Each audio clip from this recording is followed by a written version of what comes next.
ఇవాళ ఆయన బాధ అంత ఒక్కటే, ఆ ముఖ్యమంత్రి కుర్చీలో నల్లమల్ల అడవులో నుంచి వచ్చిన ఒక రైతు బిడ్డ, రైతు కొడుకు అక్కడ కూర్చుంటే కడుపు మండి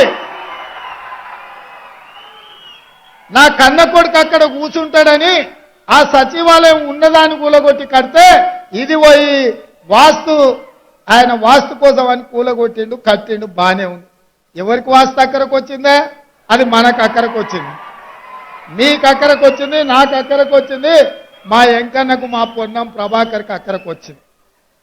దశ దిశ అని రెండు ఉంటాయి. దశ బాగుంటే దిశతో పని లేదు. నీ దశ గుడిసేటది కాబట్టే నువ్వు పోయి ఫామ్ హౌస్లో పడ్డావు. అయినా ఇప్పటికన్నా అర్థం చేసుకో. ప్రజలు నీ నుంచి ఏం ఆశించిండ్రు? ప్రజలకు నువ్వేం ద్రోహం చేసినావు?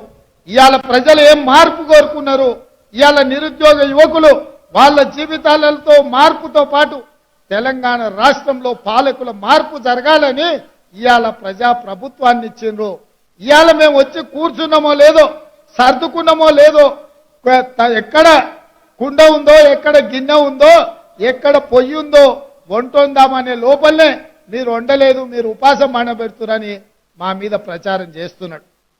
నేను ఒక్కటే మీకు చెప్పదలుచుకున్నా, 3650 రోజులు అధికారంలో ఉన్నాయన నువ్వు వీళ్ళకి ఎందుకు ఉద్యోగ నియామకాలు ఇవ్వలేదు? 70 రోజుల్లో మేము ఇచ్చినాం కదా,